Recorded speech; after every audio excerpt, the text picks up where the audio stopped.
Well, it's Monday. You know what that means.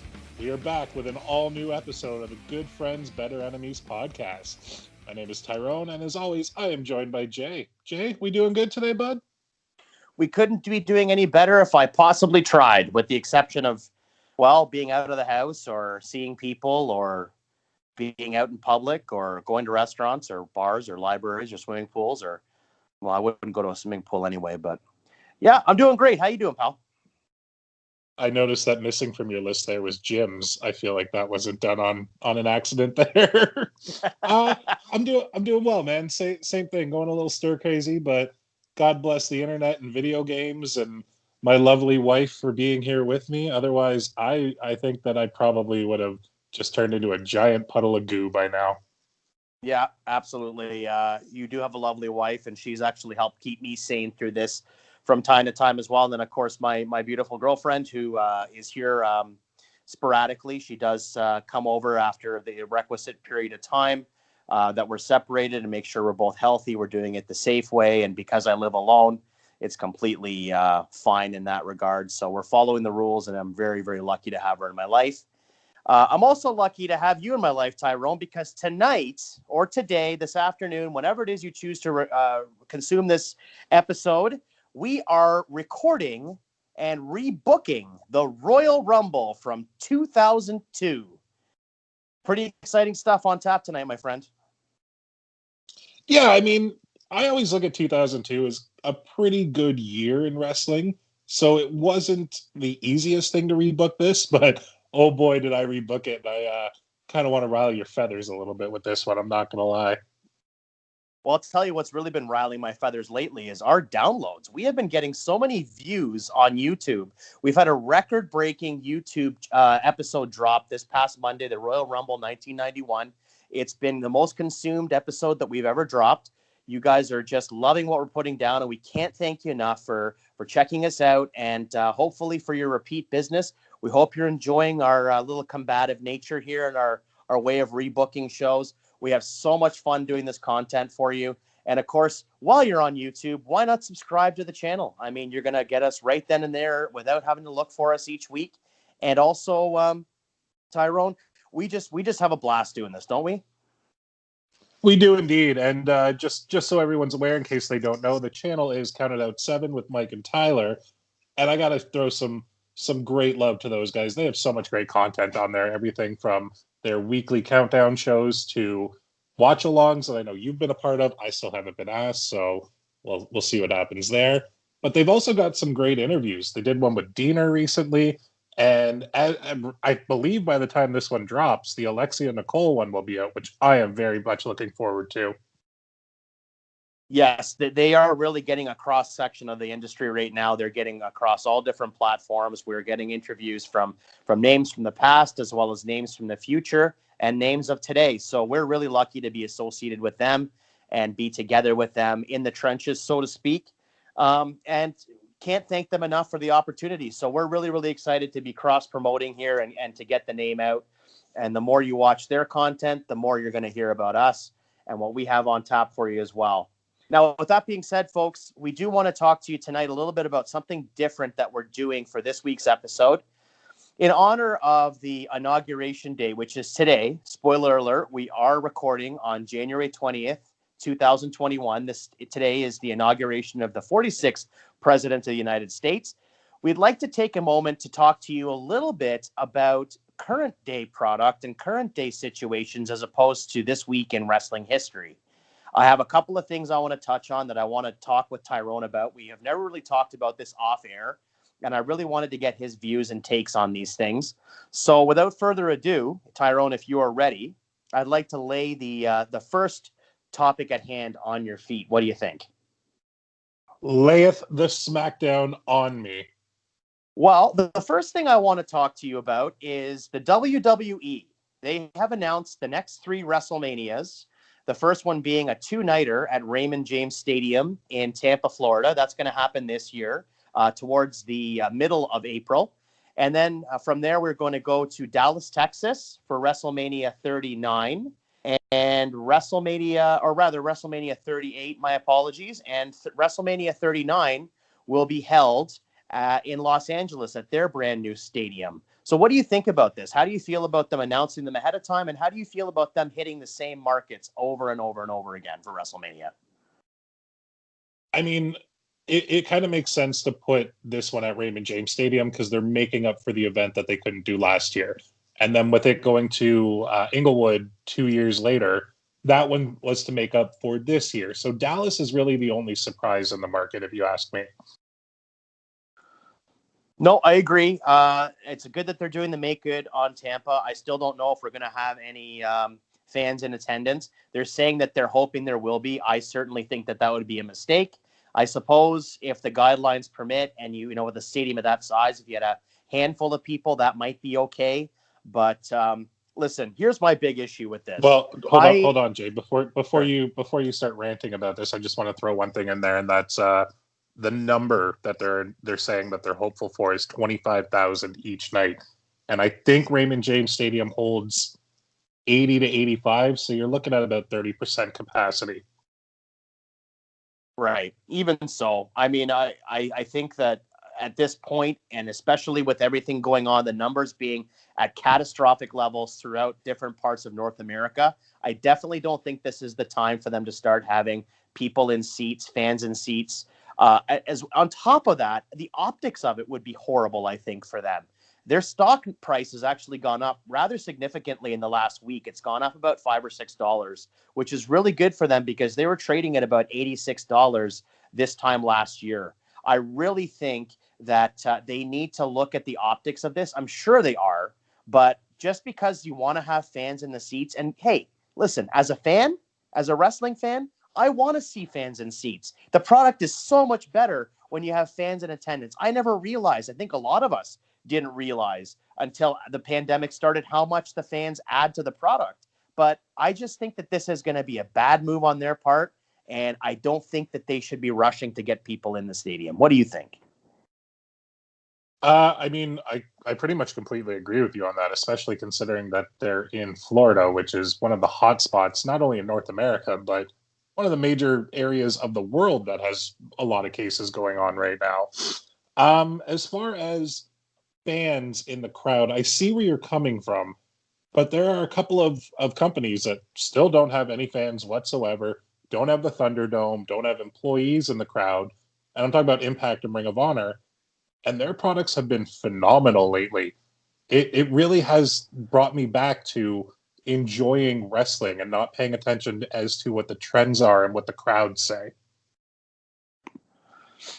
Yeah, no, I do agree with that. I mean, I think to an extent that some companies have definitely taken advantage of this and they've been able to capitalize on it in a way that they've been able to enhance storylines and create storylines that have sort of complemented, for the lack of a better term, what's happening in the world as opposed to looking at it as a negative. And I think that a company like an AEW has done that as well. And I do give WWE credit for trying things that I know they necessarily wouldn't have tried had it been business as usual. They've tried some very unusual things, cinematic matches that, whether it's a win or a fail, you still have matches that they've tried, like that Money in the Bank thing at the headquarters building. I thought that was not my favorite presentation, but I gave them a lot of credit for trying. I just think that it's not the time to get You mean the Money in the Bank match where they threw people off the roof and yet they were perfectly fine the next day on Raw? That's exactly right. I mean, I give the WWE credit right now because not only are they trying newer things, we're getting characters that we never potentially would have got. Like, you look at Alexa Bliss right now, she was kind of at a stalemate before the whole pandemic happened. Enter Bray Wyatt, enter nobody in the crowd, so you can do all these like magic tricks with her where all of a sudden she's in a different outfit, or fire appears out of nowhere, or you're lighting the Fiend on fire. Like, weird things like that they're doing, you could not do with a crowd there for obvious reasons. Yeah. Yeah, no, and that's again part and parcel to what I was talking about. I think a lot of these wrestling companies have made a concerted effort to try things outside the box that they maybe wouldn't necessarily try given the parameters of having a live crowd, especially WWE. I think the WWE especially has tried things that they would never have entertained had there been an audience or had business been as usual. I really don't know where their product would be right now had the pandemic not happened. Well, But that's with just that, it. Like right now, they're kind of piping in crowd noises and chants and cheers. But you look at somebody like Drew McIntyre. Would he still be their top guy? Would the fans have gotten stale on him? Would Roman Reigns be being booed? I don't think Reigns would be being booed right now. I think he'd be the hottest act they had, and he'd be cheered, and they wouldn't know what to do. no, and those are very valid points. I'm not quite sure where we would be either. I suspect, first and foremost, I suspect that had WrestleMania 36 last year been in front of a crowd, the matches would have been quite different. I can tell you right now that from a personal standpoint, Brock Lesnar versus Drew McIntyre, I had been clamoring to see that match for 2 or 3 years. I was always of the opinion that it was going to be an extremely physical, hard-hitting, just car crash of a match. It would have gone, maybe not 20 minutes, but it would have gone much longer than the 3 or 4 that we got. And I think that not having the crowd there definitely changed the outcome of a lot of those matches. So for me personally, I really think that had Drew McIntyre been crowned the champion in front of a crowd and had that kind of requisite car crash that he was sort of obliged to have with Brock Lesnar, that he would definitely still be over. There might be a reason why people are waning on the product right now, and I think it has a lot to do with, I feel like the WWE is in a bit of a holding pattern. While they're trying to do new things, they're also kind of staying within the same, it's almost like the Indy 500 here with their booking. Yeah, I got one word for that. It's simply retribution. Could have been so good. They completely botched that. Now nobody gives a goddamn shit about them. No, exactly. And it's not one that you can rehab either. But really what I wanted to talk about on top of fans being in the attendance for this year's WrestleMania is I just wanted to get your take on how you feel about WrestleMania being in these markets going forward. Like, I get Los Angeles. I'm fine with that. They're doing a make good. They just did Dallas. I was at the last WrestleMania in Dallas. I had a hell of a time. It was a really, really fun week. I couldn't have asked for a better experience. But I feel as though we're going back to the same markets over and over. I mean, how many WrestleManias has Florida had now? Now, we're living in Toronto, and for the longest time, I have wanted to have a WrestleMania back here in Toronto. I don't think it's going to happen, especially with our major stadium. The Rogers Center used to be called the Sky Dome. Most of us still do call it the Sky Dome. There's rumors that it's going to be torn down.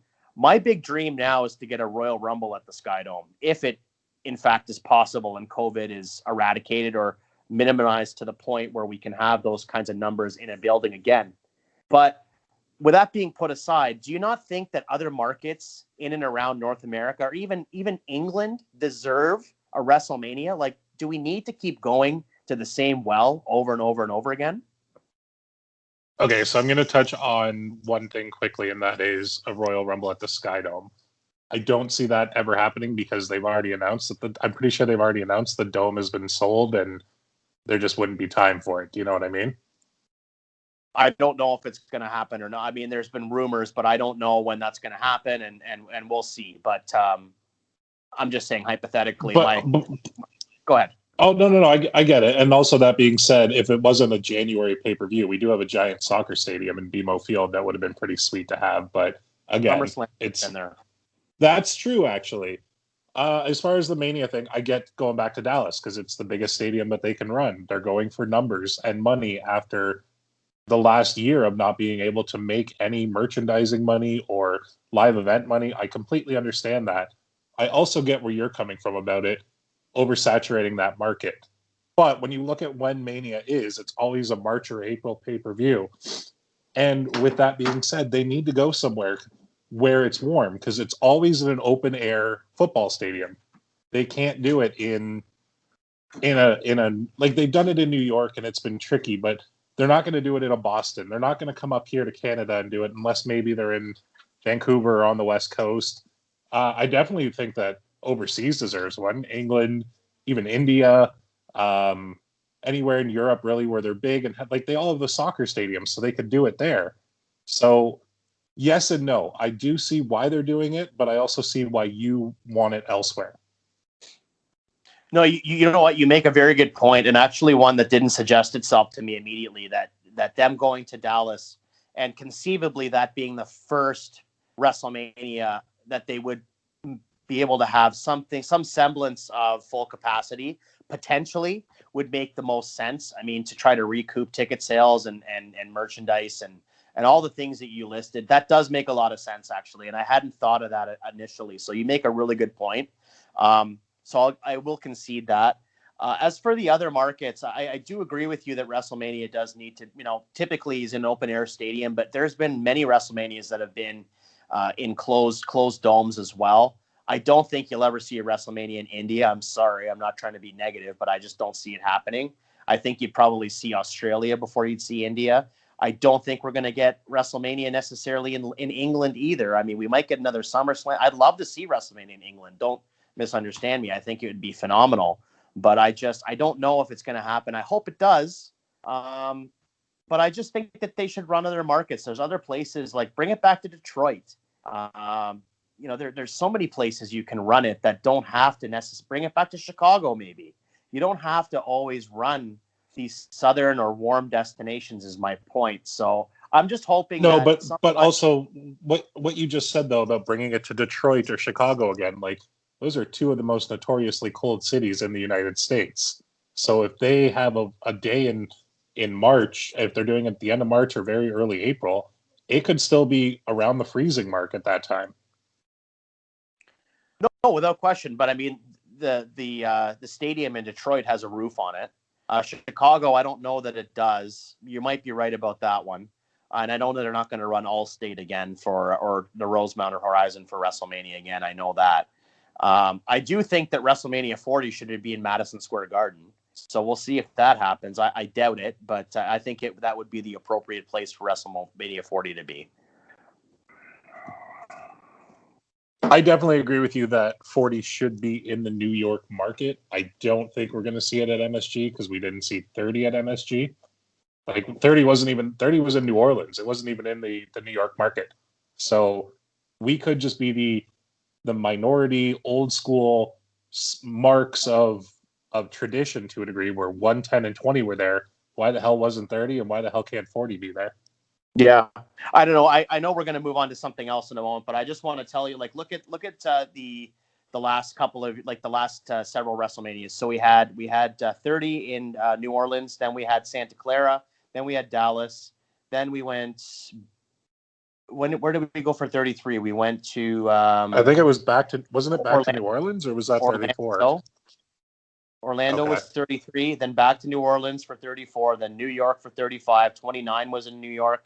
So we're going to the same markets quite a bit. And hey, I get it. I understand it completely. I'm just saying from a fan perspective, I mean, I know, for example, if they brought it back to Detroit, I know that you get a lot of Canadians going there. I mean, you and I and Tyler and Mike would probably all be getting into an SUV and going over there for WrestleMania week. It wouldn't even be a question. We would be going over there. So I mean, not even that. You could do it in Seattle or somewhere on the West Coast there, on the northern West Coast, and you would still get all the West Coast Canadians going and potentially even still us. Absolutely. I mean, one of the best WrestleManias ever, WrestleMania 19 was at Safeco Field, and that was a really fun WrestleMania and a great presentation. The first one in a ballpark I thought was really cool. So anyway, quite possibly the best main event in WrestleMania history. That's debatable. And Tyrone's alluding to a conversation that we all had not too long ago on text, and I was overridden on my opinion. But anyhow, from there, we're going to go on to something else here. Another topic I wanted to touch on this week. That is the wrestling audience. You look back to the late 90s, you look back to the Attitude Era, the 90s boom of wrestling. There were sometimes some evenings where you'd have 6 to 8 million people watching Raw and Nitro. Now, I understand a lot of that is attributed to channel flipping and channel surfing from program to program.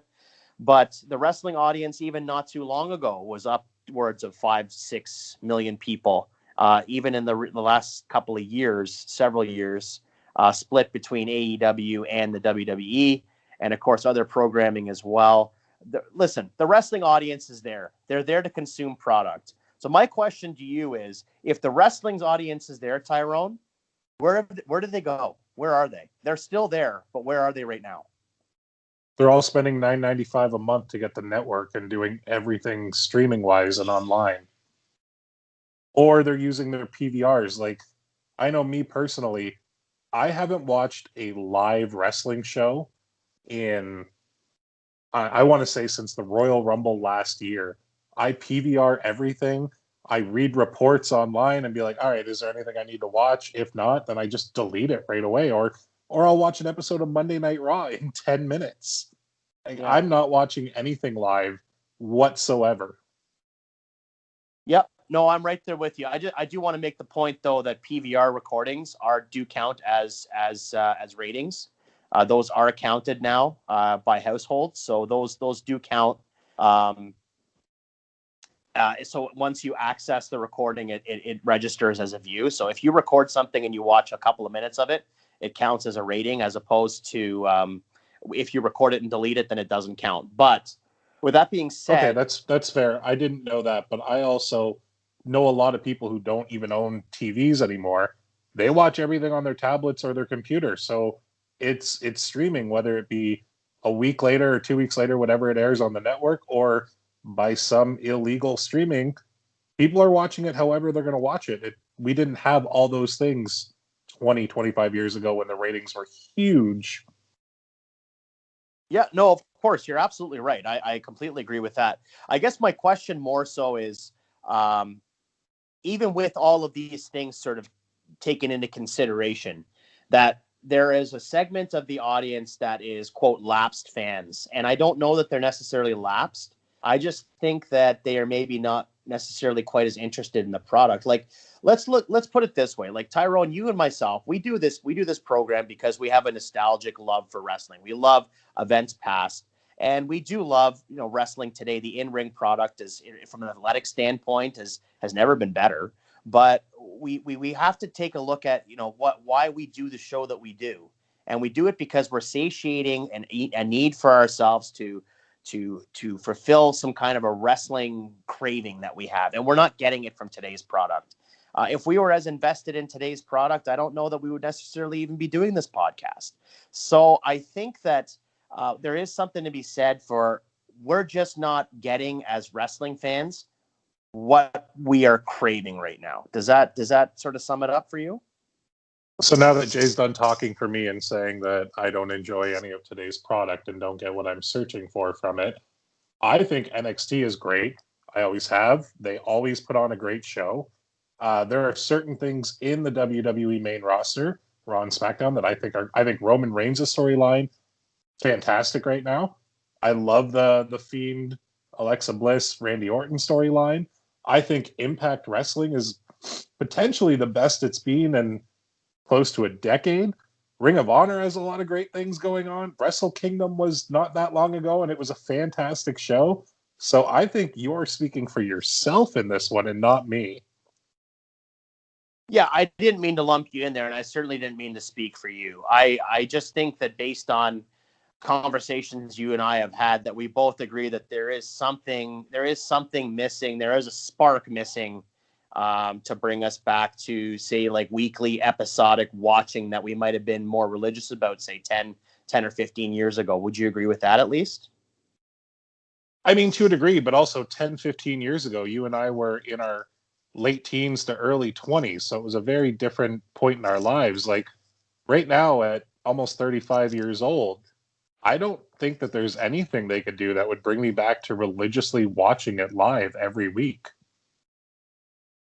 Yeah, that's a fair point. I'll give you that.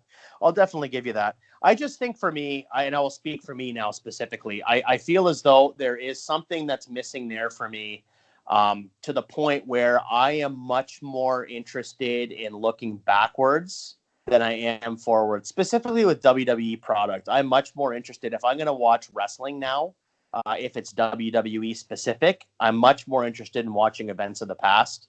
And I guess part and parcel to the fact that we're doing this podcast now and doing these rebooks. But I also feel that that my interest level is going much more towards events of the past than events of the future. Now, if you talk about an AEW or a Ring of Honor or an Impact, I'm with you on that, and NXT as well. I think that this is more a main roster problem for me, and that's what I grew up watching predominantly. So I'm having a hard time following this. It was a problem for me before COVID, and I think that there's a lot of people that were on the edge of tuning out from the main roster product, and COVID was just the nudge that they needed to push them off the ledge. And I might be one of them because I very, very rarely tune into the main product. Love NXT, love AEW, love some of the other companies, but main roster just isn't doing it for me these days. And I get that completely. And I think part of it, to be honest with you, is with the exception of a Roman Reigns, who have they developed as their own star that didn't already come into the company with some kind of indie following or star power in a different company? Like, I don't think there's anyone, because you look at Seth Rollins, he was huge with Ring of Honor, and then in the indies, you look at Dean Ambrose, John Moxley when he was there, and he had a following. Kevin Owens, huge when he was in Ring of Honor. And then they have other ones that they bring in that for some reason they do nothing with, like a Mike Bennett, who I have always gone on record and said that Mike Bennett is one of the best professional wrestlers out there ever. And they completely screwed him over. Yeah. No, I agree with you. I mean, if you look at somebody even like a Drew McIntyre, I mean, yeah, he was with the company, but he had to get released and then go and make a huge name for himself on the independents before he came back. And I dare say that his being over has a lot more to do with his hustle during his hiatus from the WWE than it does with him being part of 3MB back in 2013. So Drew McIntyre in many ways is a self-made star as well. Yeah, I mean, I think there are some female roster talent that may have been WWE homegrown or had very little exposure pre-WWE. But you're right. I think Roman Reigns, and then before that, probably the last big star that they've made is John Cena. Or Randy Orton. Or Randy Orton. Yeah, that's fair. Randy Orton is, I think, right now kind of lumped into a conversation with. He's not given the credit he's due. I think Randy Orton's one of those guys that people aren't going to realize how good he is until he retires. I love the guy. I adore his work, but there's a lot of people that sleep on him. And I think that they're not going to realize fully how great he was until after he's done. Oh, I agree with you. And now he's almost doing the Kane gimmick to a degree with the mask and the burnt up face. Like, he's reinventing himself again. Absolutely. Absolutely. So with that being said, the final point before we get into the rebooking, folks, is I just wanted to ask you one simple question to button up this whole conversation, Tyrone, and that is, do you think it's time for WWE to go edgy again? I think it's already getting there to a degree, because you have Roman Reigns on SmackDown saying words like bitch. That word hasn't been said on WWE for a while. Same with Randy Orton. Same with the whole Bray Wyatt being burned alive gimmick that they did. I think they are slightly getting edgier. I think that there's a lot of cartoonish edginess going on with something like a Retribution again. But I think that they're getting there, but they don't need to go full Attitude Era. I don't need to see people walking around pointing at their crotch, telling everybody to suck their dicks anymore. I don't need the Stone Cold Steve Austin middle finger to everybody anymore. Like, those things are passe to me, and they don't hold up well. No, I agree with that. A lot of the Attitude Era is passe. I was never all that big a fan of the DX shtick to begin with. I didn't think it was funny then. I don't think it's funny now. With that being said, though, I will say I don't think that a full return to the Attitude Era would even be possible nowadays. I just don't think that society would allow for it, especially in our very highly sensitive culture. No matter what side of the aisle you sit on with that sensitivity, I think that it's just something you have to be mindful of. I think you can definitely push the envelope, and you find that every year around WrestleMania season, they do tend to push the envelope with some of their angles, and I really enjoy those. It's probably why that's the most enjoyable time of year for me as a fan to watch the programming, because they do push the envelope into a little bit more realism with a lot of their angles. Every year they do it seemingly. Listen, here's my problem with this whole thing. So they are in a very comfortable position right now because they have television contracts that are making them more profit than they've ever made in the history of their existence. But the issue with this is that their ratings are at an all-time low. So for those people that say, oh, well, who cares what their ratings are because they're making all this money, you have to take into consideration if those ratings stay at the level they're at now, or if they even dwindle even further down than they are now, then come television contract renewal time, they're not going to be offered the same kind of money that they're being offered right now.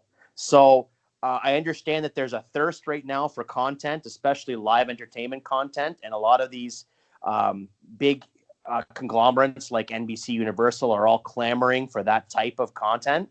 But if the ratings aren't proving it out, how are you possibly going to offer them the same size contract for renewal, the same size, the same number of dollars, the size of contract that they're receiving right now? So they may not be worried about ratings necessarily right now because of COVID, but they were at an all-time low before COVID. And if they don't get that nose up, they're going to be running into a really big problem come renewal time in a couple of years. So something needs to change. Yeah, but we've been having this conversation, us, by us I mean wrestling fans, for the last decade, and they have had television contract renewals, and it just nothing really changes. So unless they're actually ready to pull the plug on them, nothing's going to change, and you know that. No, I do know that. I do agree with you, but I think that also the ratings have never been this low for them. I mean, they're under 2 million per household for Raw, consistently now, or if not, they're hovering around 2 million, which is really low. SmackDown's doing much better, and they're getting really good numbers for Fox. They're doing much better than they were a little while ago. I think that's attributed to their presentation and, of course, the way they've changed things up with Reigns and things of that nature. But overall, as a product, I think that the product is cold. I think it's maybe warming up a bit, and we'll see where they come out post-pandemic and post-lockdowns when we're able to get people back in the stadiums. Listen, the first time they have people back in seats and they have that big, huge event with people back in stands and they're going to have a celebratory pay-per-view, I'm sure they will do this huge bombastic celebration with all the bells and whistles, all the legends, all the pyro, all the entrances, all the current day superstars. It's going to be phenomenal. But what they do after that, that's the big question. Yeah, it's like the Monday Night Raw after Mania. It's always great, and then the rest of them are terrible. The last couple have been not very good either. So I don't know, my friend. Anyways, I just wanted to get those things off my chest. I thought it was important for us to talk a little bit of current day stuff every once in a while, and I hope you don't mind. Thank you for indulging me. You brought up some really great points, especially about WrestleMania and Dallas. I think that was a really good point and something that I didn't necessarily think of right off the bat. So thanks so much for talking that. I just want to say one thing about the current product right now.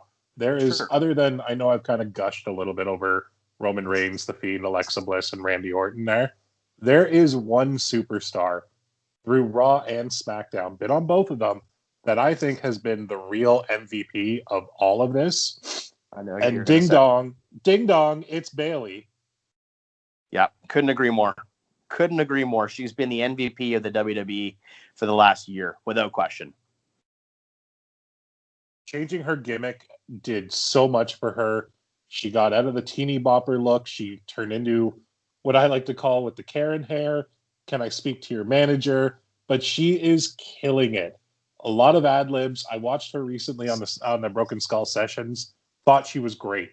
Thought that whole thing was phenomenal. So I just want to give a cheers to Bayley.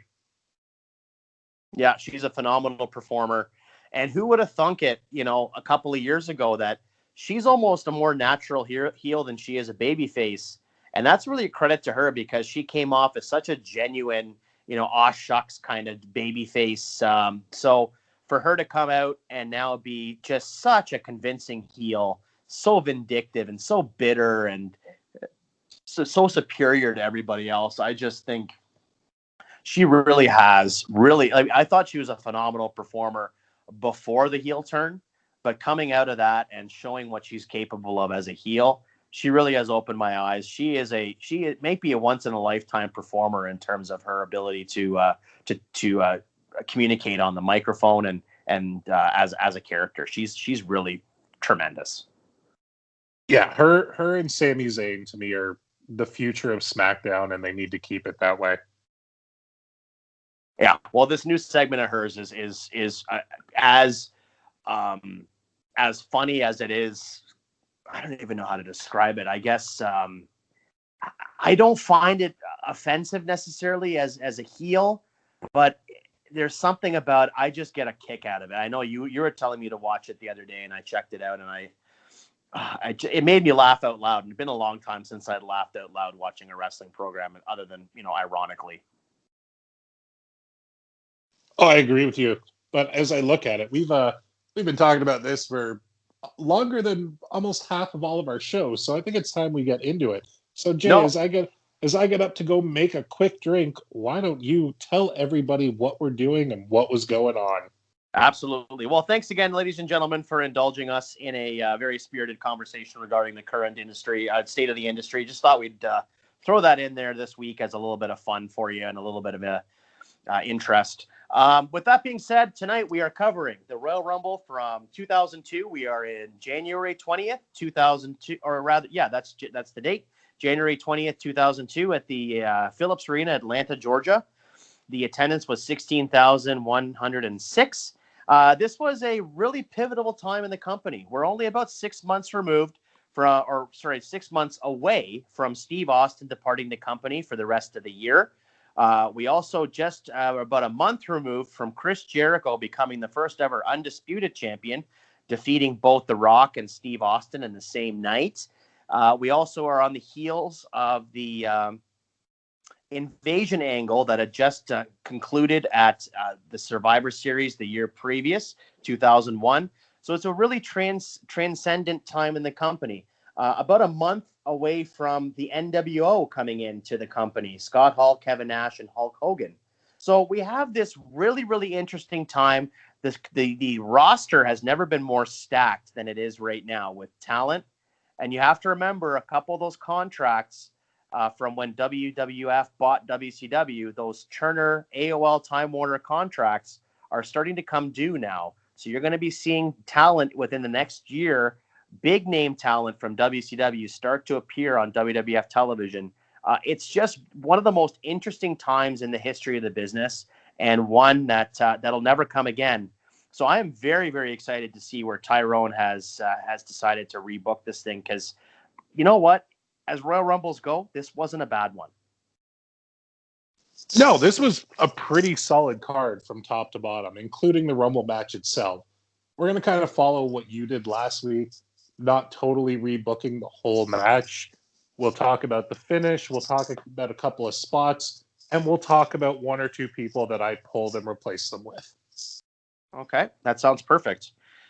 So without further ado, did you want me to go match by match here for you, and you want to just book that way like we usually do, pal? Yeah, but I'm going to just start it off with one quick thing. Okay. I have a match on Heat that we are going to address. Okay. So in this booking wise, there are a couple of people who think that they deserve an intercontinental title shot. So Ric Flair has agreed to make it a triple threat. So the winner of Lance Storm and Test is being added to the Intercontinental title match. And Lance Storm takes that win. So that is now a triple threat. Okay. So is the match order the same, or are we doing the Intercontinental first? Match order is the same. I just wanted to get that Heat match out of the way. Okay, perfect. I'm glad to hear that. I'm always up for some Lance Storm, so that's exciting. The other thing I wanted to double check with you before we get started is, do you have any technical notes, any changes in that direction? No, as much as I want to, as much as I didn't want to, I kept Lawler on commentary for this one. Okay. Well, I'm very happy to hear that. I always love me some Lawler. All right, ladies and gentlemen. So the opening contest on this pay-per-view is Spike, Dudley, and Taz defeating the Dudley Boys, Bubba Ray and Devon, accompanied by the ever so lovely, oh my God, this might have been my most favorite iteration of Stacy Keibler. And they are wrestling for the Tag Team Championships. What do you got for me, pal? So I already got annoyed by Jerry Lawler with all the Stacy Keibler comments during this and staring and all that. We get it. She's an attractive young woman. You're a perverted old man. It's a dead gimmick. Stop it. But I do have the match staying the same, but the Dudley Boys going over, with Taz turning on Spike Dudley to set up a feud for them. Interesting. I feel like Taz was so underutilized within the company that if you take him out of this nothing tag team, have him turn on Spike, have him beat the living crap out of Spike, and kind of go on the run he should have had a couple of years prior, you kind of build him up and you make him a contender, not necessarily for the world title, but maybe the Intercontinental down the road. Yeah. No, I'm just thinking about this here. Like, I'm fine with the Dudleys going over, and I'm fine with Taz turning heel. You know what though? I can't get behind it only because I just hate the tag team of Spike and Taz.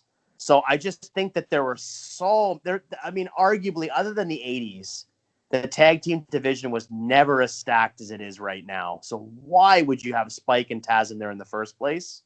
I just feel like you could have subbed out a much better tag team and done the Taz Spike thing in a different way, or you could have, I don't know how you would have done it, but okay, but I get where you're coming from, but also Edge and Christian weren't a thing anymore. The Hardy Boys were on the shelf at this point, like to return later, but they were injured and potentially broken up. No one really knew what was going on with them. So there weren't a lot, like you had Billy and Chuck starting. You had the APA, who were never the greatest tag team. So I don't hate Taz and Spike. I think it was stupid that they got the titles, but I don't hate them as a team. Yeah, okay, fair. I'll give you that. I mean, you are right that there were some established teams that weren't clicking on all cylinders at this point. I will concede that, but I don't know. I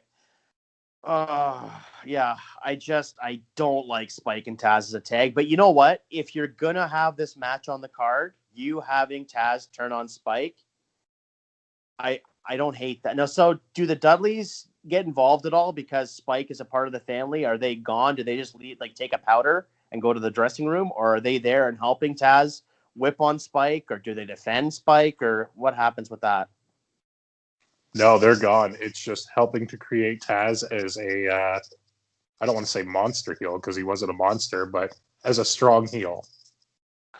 Yeah, no, I definitely agree with you that Taz needed to be reignited at this point. He wasn't doing a whole lot. I mean, what was the last? I guess he was part of the Invasion angle, but even at that point, he was kind of like the whipping boy of the Invasion too, in a way. I mean, he was constantly being bullied by Steve Austin during that Invasion angle. So, no, I'm with you. Taz needed to get a bit of a lift here. No pun intended. And two years prior to this, he choked out Kurt Angle in his debut, and then you fast forward 2.5 months to Mania 16, and he's in the Hardcore Battle Royal. Yeah, they didn't know what to do with him. I don't think. I think he was too small a guy for Vince to really get behind, but he certainly had the credibility. He had the moveset. He was a good worker, and he definitely had the crowd support. But I think by the time this era came around 2002, he was so sort of intermixed with the mid card that people didn't react to him the same way. So I think that you definitely needed to relight his career, and this would have been a way to do it. So I'll give you a thumbs up begrudgingly, even though I just don't like the tag team of Spike and Taz. I'll take it. Score 1 for the good guys. All right, Mr. Hall. The next match we have going on is, well, it's now a triple threat match. It's William Regal going up against Edge and Lance Storm in a triple threat for the World Wrestling Federation Intercontinental Championship. What do you got for me, pal? So, on his way to the ring, Regal hits Edge with the brass knucks. Edge is unable to perform after this, and they still make it an Intercontinental title match because they don't know the severity of his injuries and how long he'll be out. So we now have William Regal one-on-one with Lance Storm for the IC title, which is a match that I don't know about you, but I am salivating at seeing. Oh, that sounds amazing. I would love to see that. So it's just Absolutely love to see that. it's a total catch as catch stand style wrestling. They're just mat wrestling throughout the whole thing. They have the audience chanting "This is awesome" before a "This is awesome" chant was a thing. And your new Intercontinental Champion is Lance Storm. So does Edge never returns? Edge is out. Edge cannot perform that evening, so he is stripped of the Intercontinental title. Not stripped, but they just have the match anyway to crown a new IC champ, not knowing how long he could be out for. With the whole 30-day, you have to defend your title within 30 days, they think the injury may last longer than 30 days. Okay. I implemented an old Jack Tunney rule there in 2002. No, I don't hate that. I mean, I like the idea of you following those kinds of rules, the WWF rule book. I'm all for that. Yeah, okay. I'm fine with this. I mean, I'm assuming there's going to be some kind of a storyline going forward to get Edge intermixed with one of these guys, or I guess to go back on the chase. I mean, that's kind of a weird way for Edge to drop the title, especially if he's injured. That's just it, though. But that's it, Jay. You got to keep one thing in mind, and that's us rebooking this one. We're going to rebook WrestleMania 18 down the road with this in mind. And what city is WrestleMania 18 held in? Oh, Toronto, Ontario, Canada. I was there. And where is Edge from? Orangeville, Ontario, Canada, which is very close to Toronto. And I was there. Exactly. So it could potentially lead to a great feel-good hometown moment. That is very true. So you're thinking Canada versus Canada. I get it. Yeah. Okay. I understand where you're coming from. The finish for me is a little weird, only because because I understand it's a worked injury angle. I get it. Lance Storm versus William Regal, heel on heel. That's a little, I don't know. Yeah, I can see it. But I mean, it wouldn't be too long. I think it'd be a year from now that Regal and Storm would be tag team champions. So I think the chemistry and the match would be amazing. I don't know if I'm sold on the injury angle, the brass knucks, but it definitely gets Regal over. So yeah, I'll give you a thumb on this one. Look at that. You're not the biggest fan of my IC title booking this week. I hated your IC title booking last week. We're on to something now, bud. See, I don't hate this, but I also don't see the reason why. See, to me, it's like having Edge in the match and having him not involved with the pin would be just the same as having him out in an injury angle. So I don't really see why you wouldn't have just had the triple threat, but this is not my card, so I get where you're going with this, and I'll give you a thumbs in the middle on it. Selfish reasons plus a hometown pop. That's where I'm going with this. Fair enough. Are you all set with that one, pal? Sure am, buddy. Let's move on. All right, match number 3 is Trish Stratus taking on Jazz for the women's championship, and you have Jacqueline as the special guest referee in this one. And Trish Stratus was the champion, and she actually retained over Jazz. What do you got for me, Bob?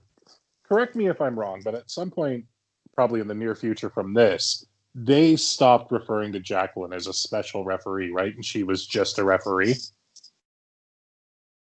Well, she wasn't like permanently a referee. I don't remember her doing a lot of refereeing in this time. Didn't she? I know she was still in ring, but I think she also was doing a lot more refereeing at this point. Like, I can remember her not only refereeing Divas matches, but also men's matches at the time, which at the time was completely unheard of. I don't remember. Maybe she did. I probably, if it happened, it was like on Heat or something like that, or maybe Metal or Jacked or Velocity. Who knows? But no, I don't recall off the top of my head main like Raw or SmackDowns where she was refereeing matches consistently. She might have been doing it for women's matches, but not to sound sexist, but honestly, a lot of these women's matches in this time frame were kind of forgettable just based on the fact that they're only 3 minutes. I mean, this match itself was 3 minutes and 43 seconds. So you didn't really get a lot of competitive matches for women until a couple of years down the line, or maybe even a year later. So what I got with this one though is there was a spot in the original match where Jazz and Jacqueline kind of had a stare off and like a pushback. There is a spot where she pushes her, and then Jazz ends up covering Trish because of it. Jacqueline hesitates to count the 3. Trish kicks out. In mine, Trish doesn't kick out. Jazz is the new champ, and it kind of sets up an angle that can also involve Jacqueline down the line. Yeah, no, I get that. I'm actually okay with that one. I like that booking.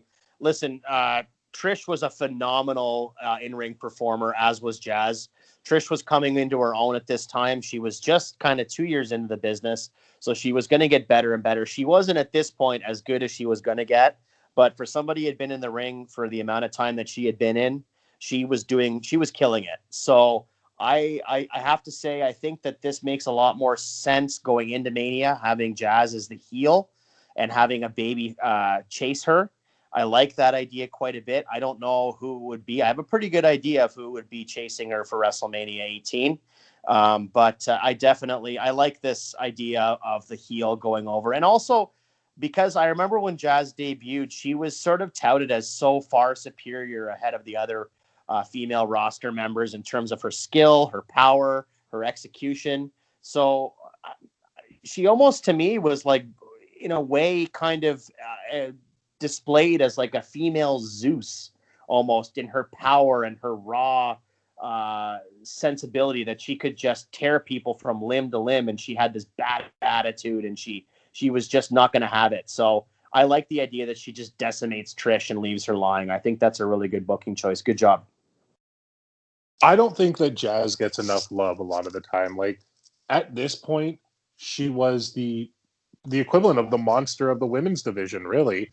And then Yeah. you look even now in 2020, 2021, she's got another run in her in Impact, and she is putting out some of her best work I have ever seen. Like Jazz is so underrated that we need to talk a lot more about her. Why she has never been in a women's Royal Rumble as a special guest surprise entrant, I don't know. I really don't know. Well, there's still time. You never know. She still could be. I don't know if it's fair to call her like 2002's like female Brock Lesnar, if that's sort of the way to put it. I don't know. She was somebody that was just run. Maybe that. I mean, maybe not the female Goldberg, but she like that kind of an aura. She was kind of given. Her presentation was given that kind of aura in 2002, where she was just a monster that was going to power through all these, really pretty pinup model diva types, and she was going to run through them, and she was going to be the queen of the women's division. So I think that that's a much better and stronger booking choice than having Trish go over, because let's face it, Trish would be much better on the chase to WrestleMania than defending at WrestleMania, I think. Especially again, because we're in Toronto for WrestleMania. And where is Trish Stratus from? Toronto, Ontario, Canada. I was there. There you go, bud. There you go. All right. Well, that's really all I got for that women's one, though. All right. Well, next up on tap, we got a humdinger. I can't wait to see what you did with this one. I'm already kind of half chuckling and half laughing. I don't know what you did with this, but ladies and gentlemen, we have the co-owners of the World Wrestling Federation. Ric Flair defeated Mr. McMahon by submission in a street fight, and I've seen this match quite a few times, and I got to tell you, this was not a bad match. It wasn't bad, but again, it's Vince McMahon in 2002 in a street fight. You're not getting Lou Thez and freaking Whipper Billy Watson or anything like that. So what I got here is we're going to go back to the night after Survivor Series 2001 when Ric Flair is revealed as the consortium that bought Shane and Steph's stock. You look at Monday Night Raw, Shane McMahon literally looked Vince in the eye and just kind of shook his hand and said, "The better man won," and walked away. Ric Flair comes out.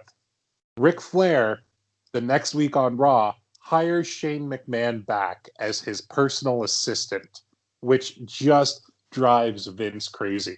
First, he thinks it's funny.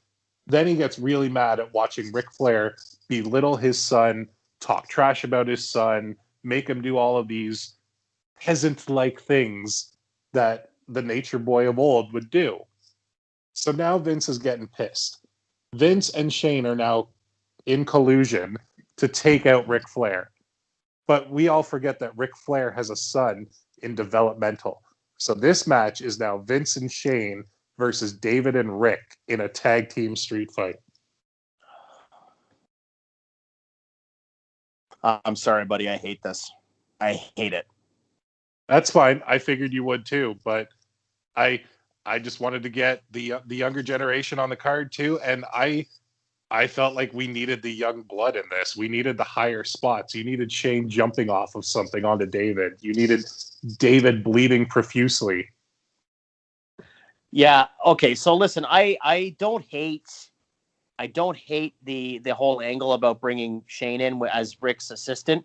I'm kind of seeing shades of when Flair beat Bischoff at Starrcade, and then Bischoff became like this sort of Flair's like whipping boy for a couple of months. That's kind of the way I'm seeing it. I can visualize it. I don't hate it. Yeah. This is like part of the same reason why I changed that tag team match at Rumble 91 last week. Sorry. I don't like the father-son stuff. I just don't like it. And especially David Flair, who was just god-awful in WCW. I mean, not to a fault of his own.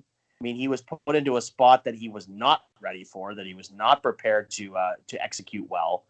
That's not his fault. But no, I don't like this. I would much rather... Okay, you know what, dickhead? If you don't like it at all, really, then why don't you tell me what you would have done, and let's see if it's even fucking better, because I'm going to put you on the spot right now.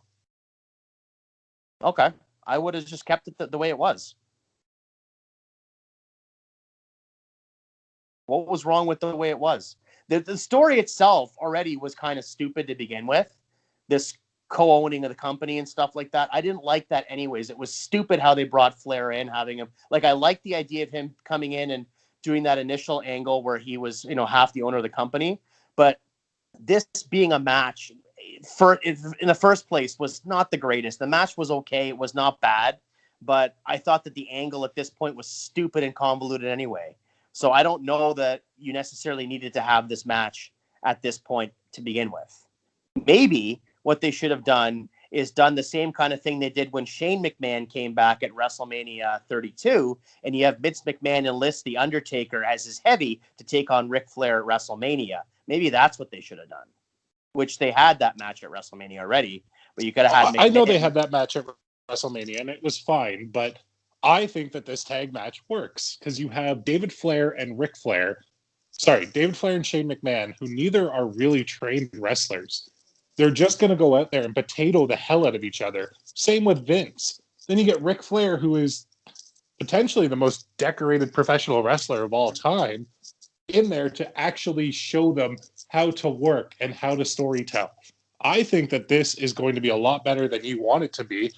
But again, I loved the Dusty and Dustin versus DiBiase and Virgil, which you hated. No, okay. See, I never said I hated the Dusty and Dustin stuff. I don't hate it. I just thought for a guy that was on his way out of the company, it was his last event. Why even bother? That was my thinking. With this one, I get where you're coming from, and I do agree with you that maybe adding those two guys, Shane and David Flair, might have added some gravitas. Maybe not some gravitas, but you would have had guys maybe bumping around the ring a little bit quicker, and might have had a little bit more fast-paced movement and momentum in the ring. I do agree with that. But I don't know. I just don't think David Flair was ready for the spot, and I don't think he was ready for it in WCW, and I certainly don't think he was ready for it now. So I get where you're coming from, but I'm just not sold on it. Maybe if you made it a Texas death match. But grow up. From a wrestler's perspective, though, Vince McMahon is no more ready than David Flair is at this point. And at least David Flair was, 27, 28 maybe at this point, where Vince was 52?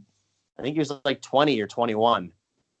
Okay, even so, like he would have been Dominic Mysterio of that era, which they could have turned him into something.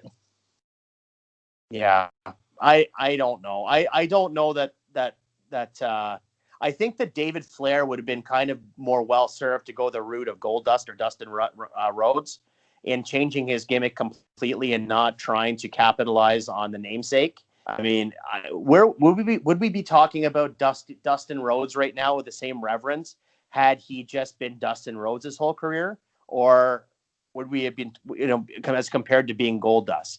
You know what I mean? Like Ric Flair was such a big name, First of all, you can't compare anything to Goldust. He's the greatest gimmick in wrestling history. Second of all, how about Charlotte Flair?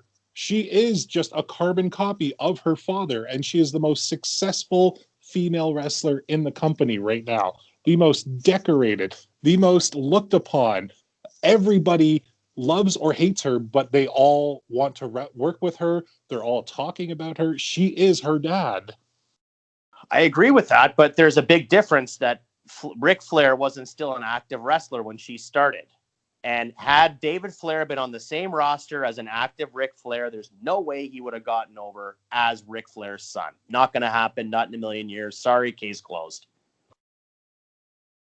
I don't know. Dustin, before he came to the Fed again as Goldust, had a pretty good run in WCW as Dusty's son. And it's not like when he was Goldust, they didn't reference Dusty Rhodes. They would bring up the fact that he was still his son. How many matches in WCW did Dusty have with Dustin, or did Dusty have Dusty for the most part was retired when he went after that match at Rumble 91. He didn't do a lot of matches, maybe one or two here and there. He was pretty much retired at that point. Pretty much doesn't mean retired. The man still had a bunch of matches leading up to like 2006 or 2007 when he won the tag. No, he was going to win the tag titles, but he had to be pulled for that. Anyway, you get my point. Like, there's no difference here between David and Rick as there is Dusty and Dustin, because David was pretty much a rookie at this point. Like, he had a bit of a WCW run, but nothing to brag about. So I think it could have been a perfect rub for him to go out on his own, potentially turns on his dad down the road, and we get a heel out of it. Yeah, no, I listen, I get where you're coming from, but I also think that it's comparing apples and pomegranates. You can't compare David Flair at this time to Dustin Rhodes in the early 90s. Dustin Rhodes was already so much further along. Plus, Dustin Rhodes had already been working independents. He had been working territories. He already had so much more experience than David had at this time when Dustin had that tag team match with Dusty. You can't compare the two. It's completely off balance. And you know me, I don't actually compare in ring wise anybody to Goldust, because he is he is the pussy on the pedestal for me. That's what he is. Okay. All right. I haven't heard that term in a long time. That's funny. Yeah, there's a throwback to pretty much the era of this Rumble right there. Yeah, that's all the stuff that Lawler wanted to say but couldn't. We're gonna have a pussy on a pole match. There's Miss Kitty. So I hear you. Listen, I get your booking. I understand it completely. I understand why you did what you did, and I'm sure it would have been a fine match. I just not for me. Not my cup of tea. That's fine. That's why we're here. We're here to disagree with each other. We've been too nice to each other lately. It's time we start getting riled up again.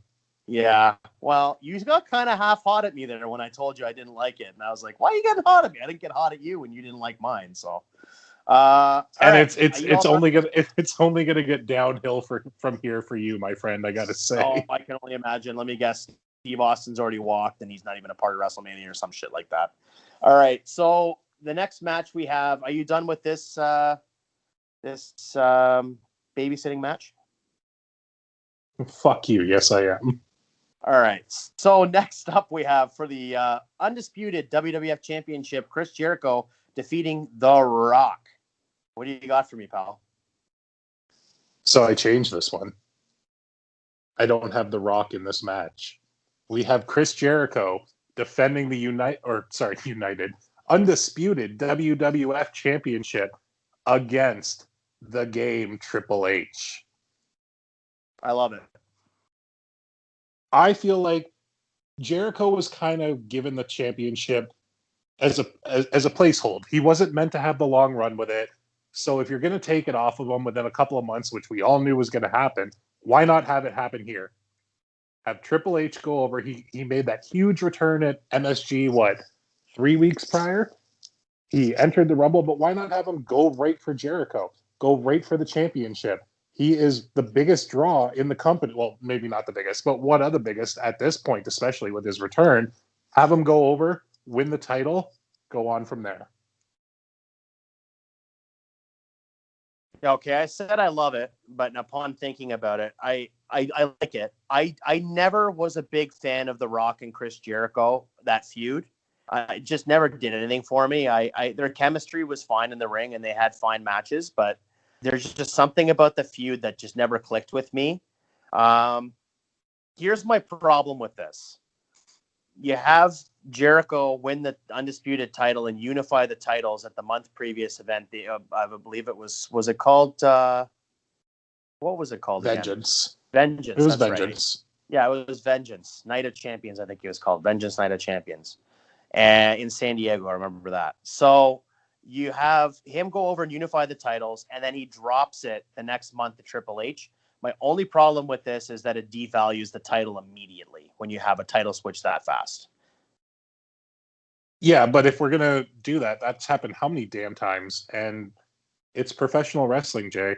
Championships mean something, but at the same time, they don't, if you know what I mean. To pull a page out of a freaking Vince Russo book or something, it is a prop, but it's not. It does mean that the company has all time invested in you. You are the guy that they're going with. But as I said earlier, they clearly were just keeping Jericho as a transitional champion. So to me, it doesn't matter if he loses it a month later or 3 months later. You know he's not going for a long run. Yeah. No, I don't disagree in that sense. Jericho was going to be a transitional champion. They weren't, based on the star power that they had on the card at this point, Jericho wasn't going to be the long-term champion. Now, could he have been? Absolutely. Did he have the ability? Did he have this? Did he have the charisma, the in-ring talent? Absolutely. He could have had a long run. He could have been the champion for a year. No problem. They weren't doing long-term booking for champions back then. I get that. And they hot-shotted the titles all the time in this era. I get that too.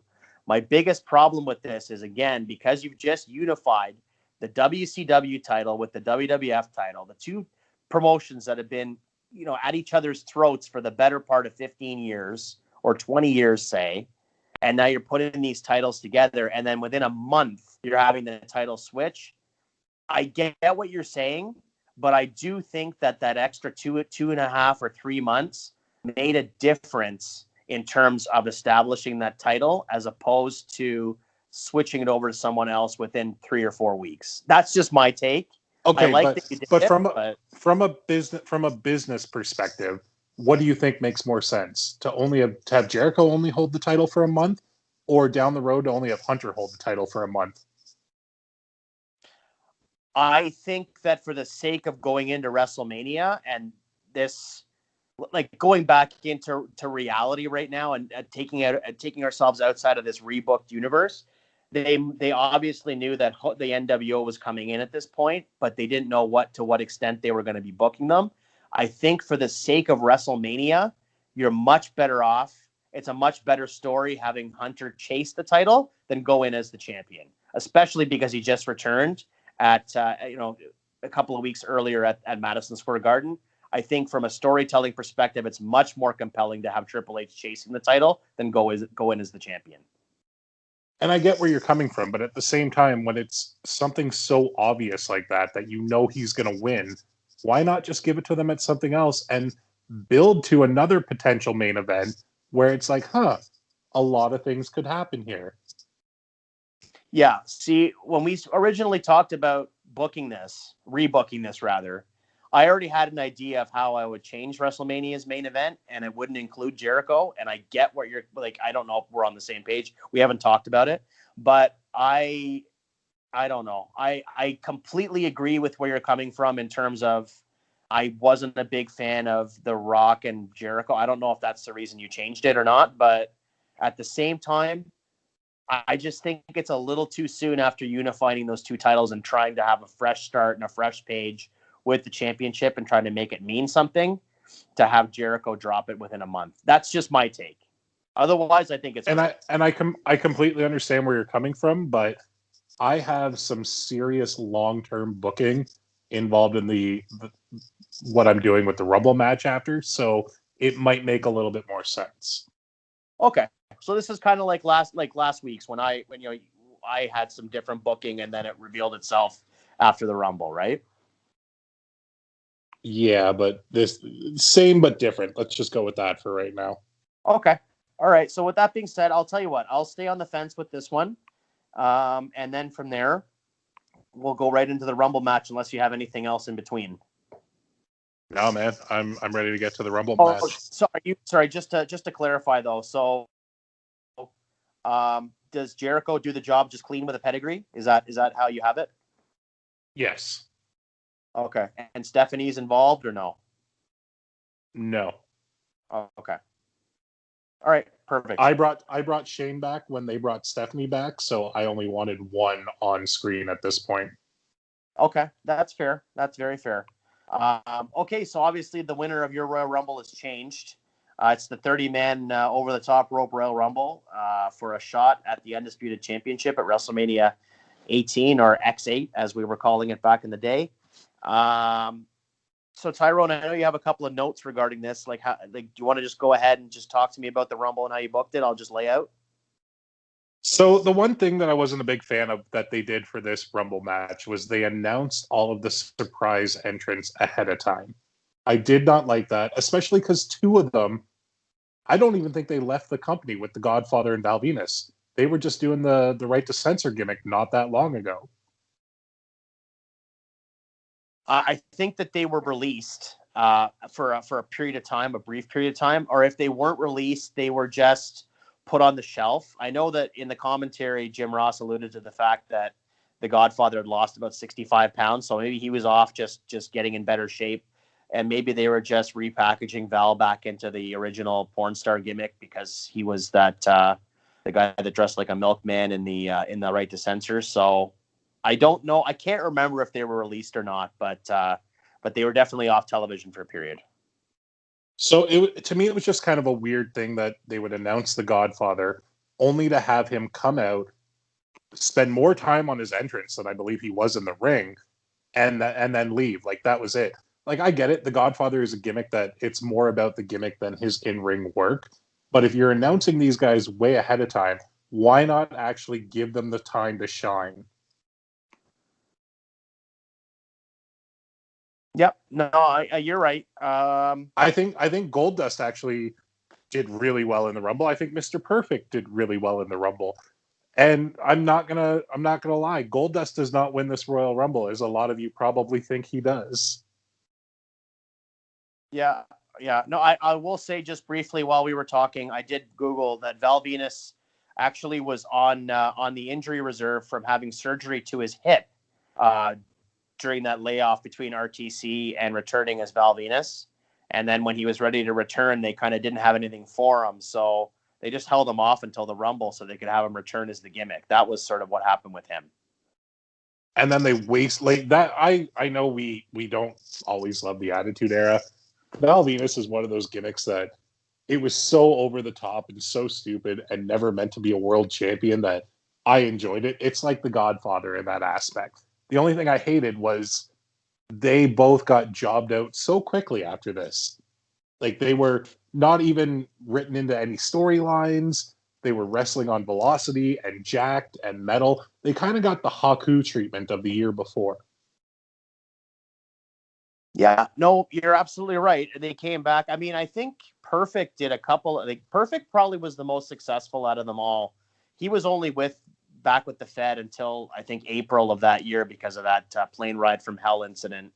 But he was having matches on Raw. I think he had one with Steve Austin the night after this actually, and he No, wrestled. he did, but I think that and this is again is not me being impartial, but I think Goldust had the best run out of all of them when he came back, because at least he got in that storyline pay-per-view with RVD for a match at No Way Out. He was on the WrestleMania card. Yeah. I think he had the best return out of them all. Yep. No, I can't dispute that, because he had certainly, it was more, I mean, if you look fast forward to the end of, or to the middle and end of 2002, he was doing that stuff with Booker T as well. Those were funny vignettes. And then, of course, the electrocution thing about a year removed, or year fast forward from this, where he was stuttering. That stuff was hilarious. So, yeah, Goldust definitely came out the best from this. Although Val Venus was repackaged as Chief Morley with Bischoff and stuff, so he kept on going for a while too. So, but Goldust, I think you're right, probably had the best run coming back in this match. So, also with this match, as you can tell, two people that were in the match were already in matches. So we're replacing Lance Storm and we're replacing Triple H. I just put The Rock in for Triple H. I thought that was a pretty easy swap out. Yep. So for Lance Storm, when he came, I think he entered the Rumble at like number 5 or number 6. Like, he was pretty early. Number 5. I gave that spot to the Hurricane because I didn't think we needed that comedic thing with the Hurricane and Austin and Rock. Well, it would be Rock at this point, not Triple H. I thought it was funny, but I thought I could do better. So the Hurricane comes in early, and when it's Triple H and Austin, the Rock and Austin in the ring, the buzzer goes off. You brought us Pat Patterson last week. I bring us Gerald Briscoe this week. He runs out leisurely, gets in the ring, goes to give the Rock a rock bottom, tries to lift him. The Rock just kind of looks at him like, what the hell are you doing? Then he goes over to Austin to give him a stunner, kicks him in the gut, misses. Austin just laughs, and they do the same spot of throwing him out like they did that, like Triple H and Austin did with the Hurricane. He misses the stunner on Briscoe? Yeah, oh yeah. No. Briscoe misses the stunner on Austin. Oh, like he just screws up the spot? Yeah, that's the whole joke, is he screws up the spot of giving a rock bottom to Rock and a stunner to Austin, so they just say, screw it, we're throwing you out. That's funny. Okay, yeah, I don't hate that. The only thing I'm kind of wishing right now is that I hadn't had Patterson last week, so you could have had Patterson come in next and had the Stooges versus the Rock and Austin. Would have been pretty funny. But that would have been great. Yes, I guess you actually still could have done that, but even so, no, that's a good spot. That's funny. I like that, and I like that we talk about these fun little spots, like I did last week too, and then you're doing that this week. So I think it's fun that we talk about these fun little spots, because this is where you can really let the creativity fly, right? All right, so here's where we're going to get into the meat on the bone of the Royal Rumble match. And I want to remind everybody that when you want to send hate, we are at good_enemies on Instagram, good_enemies on Twitter, Good Friends Better Enemies podcast on Facebook, and subscribe to the Counted Out 7 YouTube channel and leave us all the hatred in the comments for this one. Because here we go, bud. Are you strapped in for this ride? I can't wait. I wouldn't miss this for all the tea in China. So the final four of the Royal Rumble match 2002 is where we're going to lead to here. And the final four really didn't change, other than the fact that it's The Rock and Triple H swapping. So you have Rock swapping for Triple H. Oh, I'm sorry. Okay, I thought you said The Rock and Triple H. Sorry, my bad. So you have Rock, Austin, Angle, Mr. Perfect in the ring. Who would have ever thought that Mr. Perfect was in the final four? But I loved it. So they're all going at it. All of a sudden, the lights hit. Everything's black. Everyone's wondering what the hell's going on.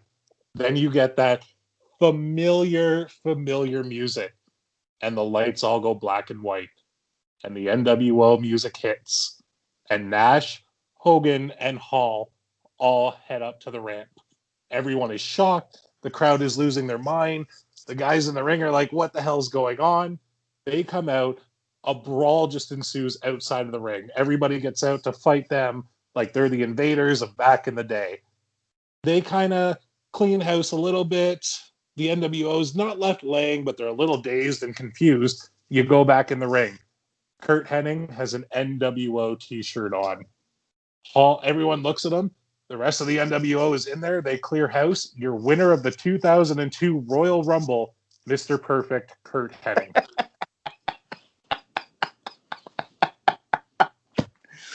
Oh boy, Tyrone, have you been taking edibles again? I mean, I'm hitting a vape pen as we speak right now, but So you're telling me that the main event coming out of this Royal Rumble, it's more than likely going to change. But you're telling me the main event of WrestleMania in Toronto, WrestleMania 18, in your mind at this very moment after this event is over, is Triple H defending the title against NWO's Kurt Hennig? well, you look back to, I believe it was 1995, and Kurt Hennig, Mr. Perfect, was Triple H's manager. 1996. Exactly, 1996, and that kind of just ended because of Hennig leaving the company. Now we can play it into storyline because we're doing the long-term booking, bud. We're Are 16. you kidding me? I almost You're said going 16 back to years later, this? but it was only 6 years later. Jesus Christ. You are going back to this as the seeds for this story.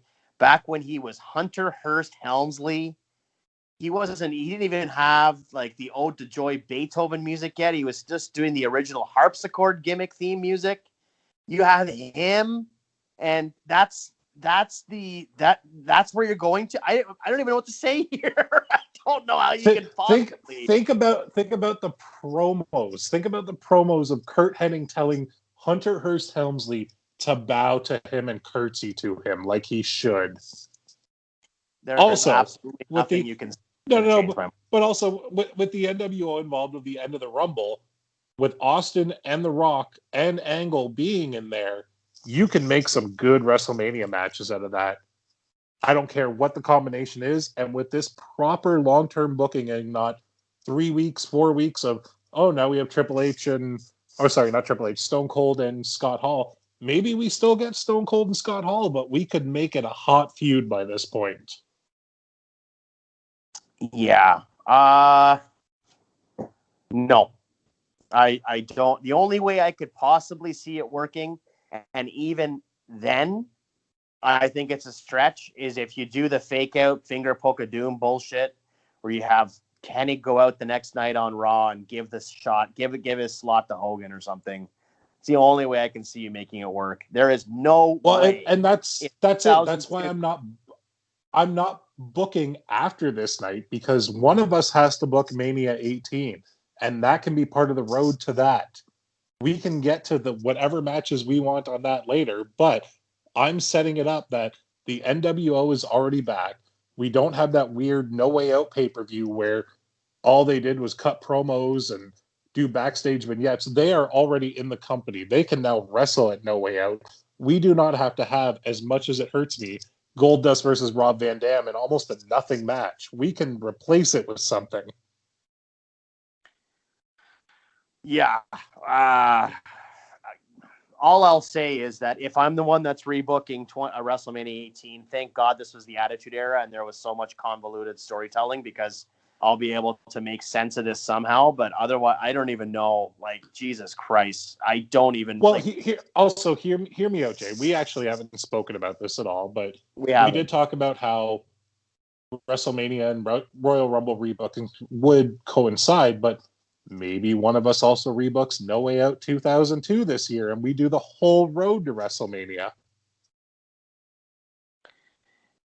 Yeah, but see, I don't know. The only problem with, I get what you're saying, but I think the only problem with that is because I think that your vision of WrestleMania, by the sounds of it, is so far removed from my vision of WrestleMania. Then let's say I rebook 2000 no Way Out and put things how I want them, and then you have to rebook WrestleMania to put things how you want it. Like, it's going to get too like unrealistic. I think. I don't know. We can talk about it off air, but Okay. right Oh, now, well, no.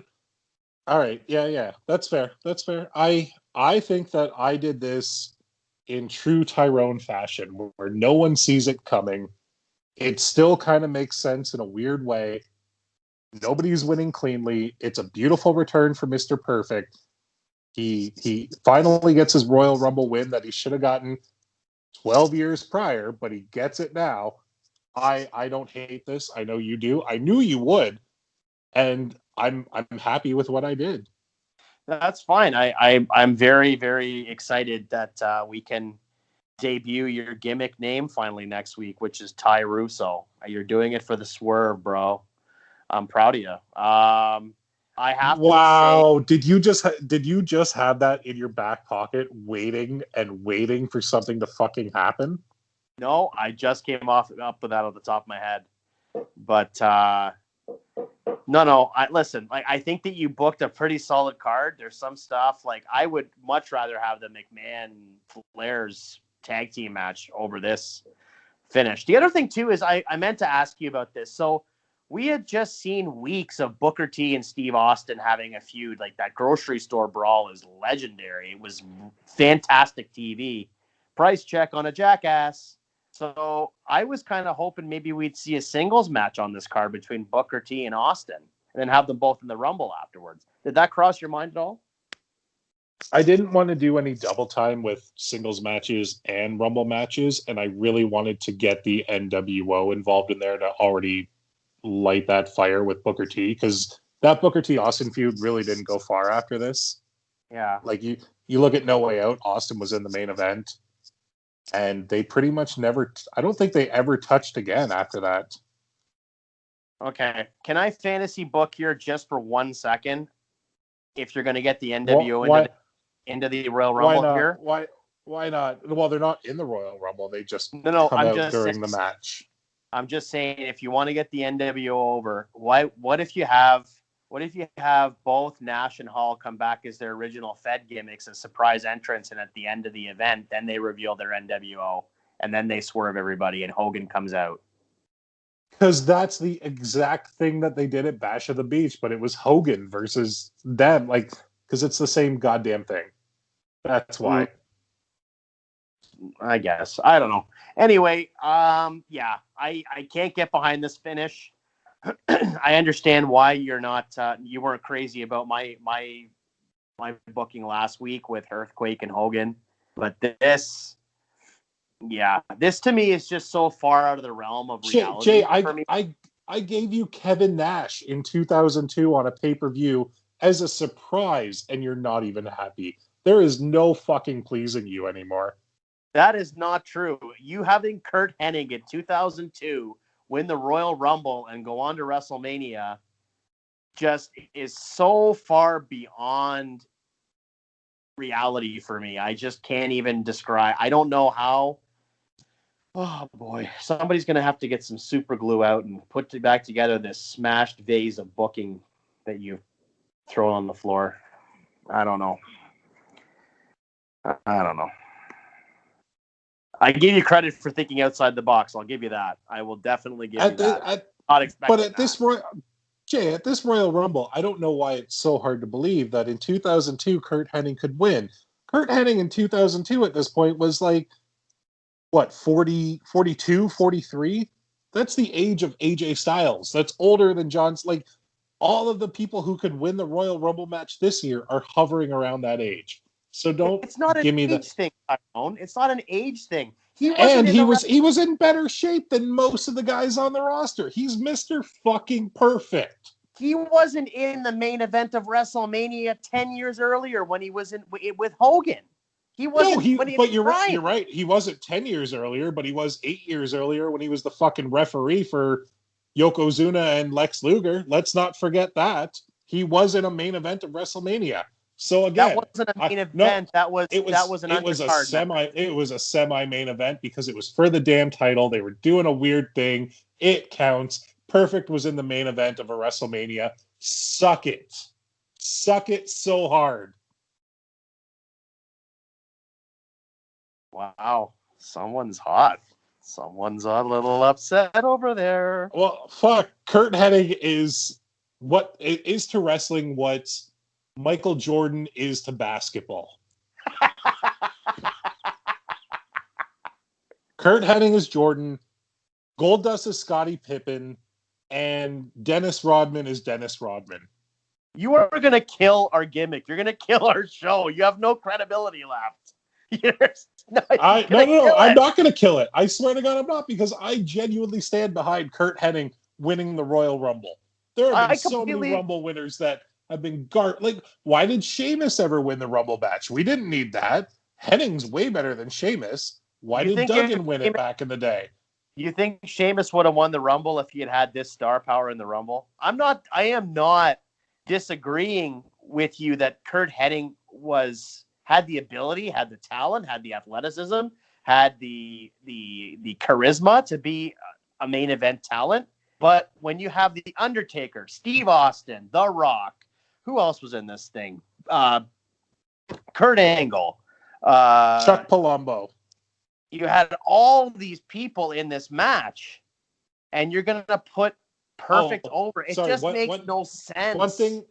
One thing we didn't touch on, though, is the Undertaker Maven spot does stay. I got to say that, because I thought that was great. Is it still Big Evil Taker, or is it the original? Oh, no, it's still big. It's still Big Evil Taker, the best Taker that there was. All right. But also, touching on that Maven spot, there's a thing that I caught that I didn't catch before, and that's after he's been thrown through the popcorn machine, they come back to him, and you see him talking to the producer before he plays dead. Oh, really? I never caught that. That's funny. It's funny because you see like him talking and everything, and then he realizes he's on it, and he's just like, oh no, oh. I just loved it because my favorite part of that was when he threw him through the popcorn thing and the Undertaker just started eating popcorn. I love that. Yeah, my favorite part was when Mr. Perfect won the Royal Rumble match.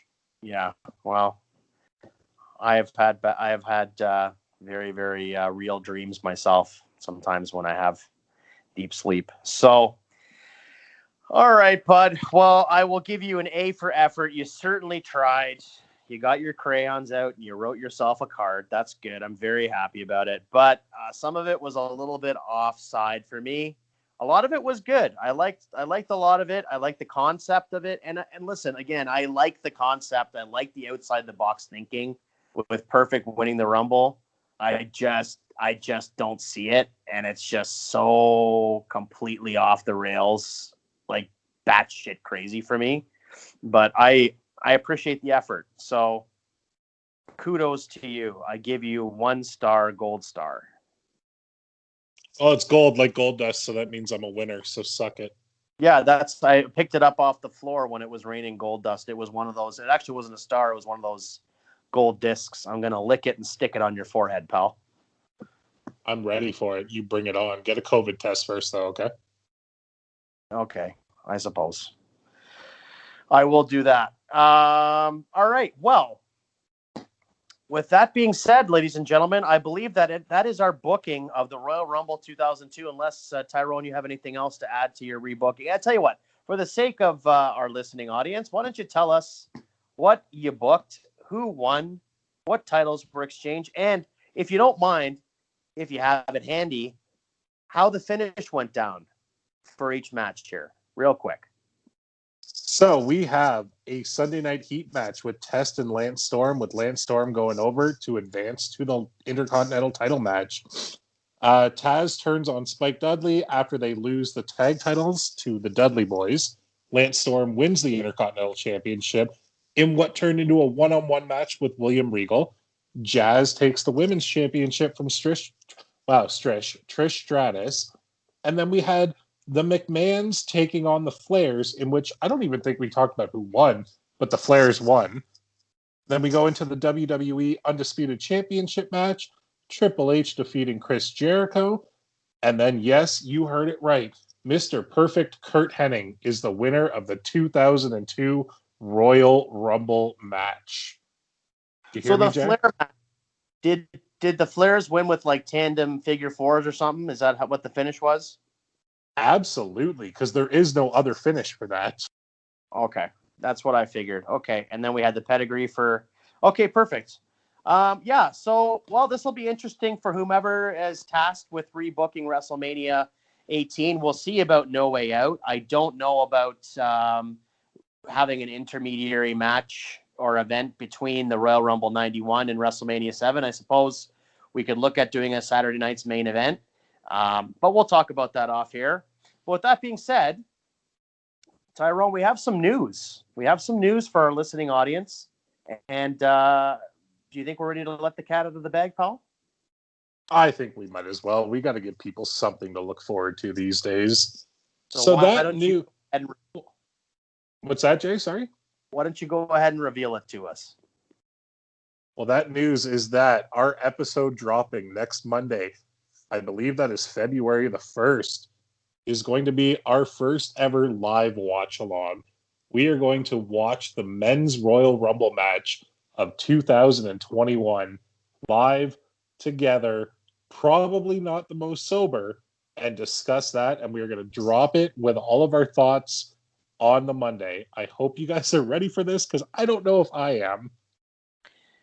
Yes, absolutely. Just to clarify that, just a smidge.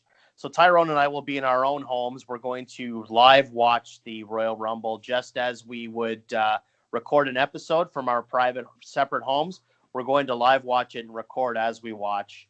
And then we're going to drop that episode to you on Monday, fresh with our thoughts and feelings. And this is actually going to be super fun for us because we're typically always rebooking stuff from the past and always looking backwards.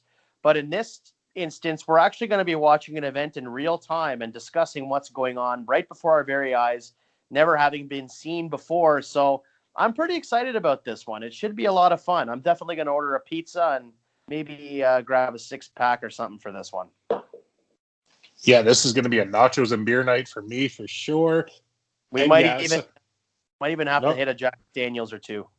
oh lordy, that's bringing up some memories. Yes. Again, yeah, I didn't think that we had to say that we were going to be in our own homes. I thought that that was for sure a given, but I apologize for not reiterating that.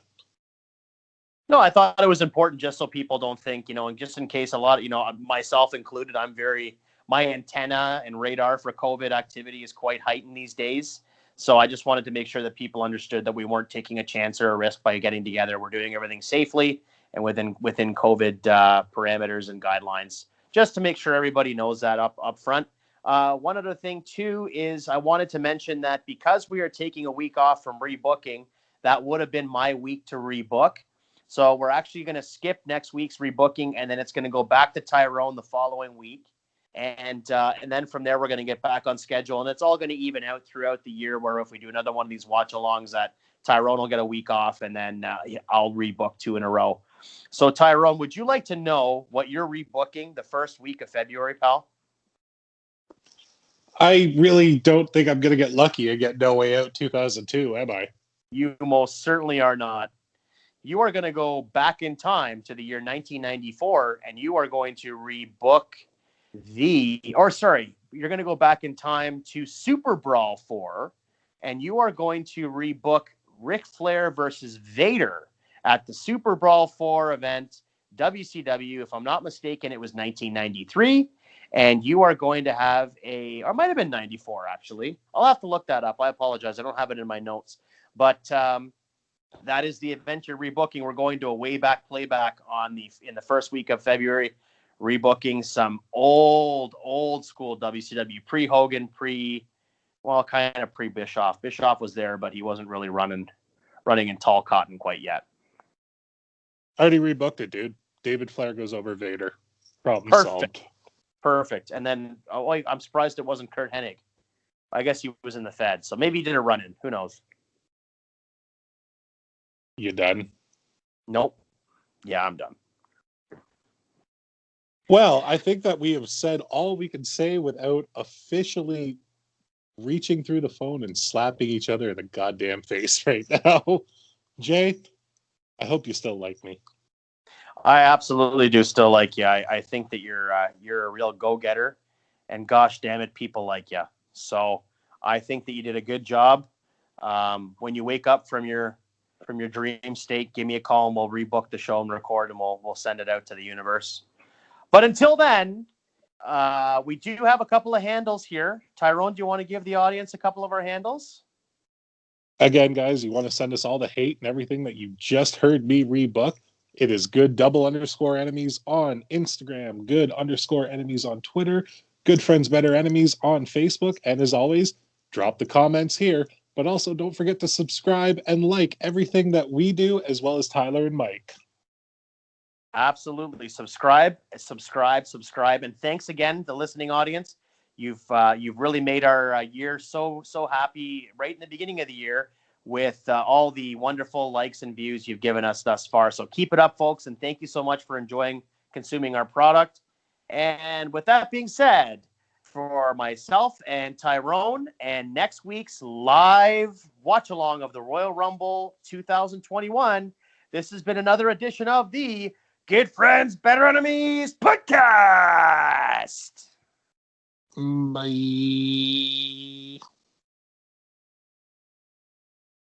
Kurt Hennig.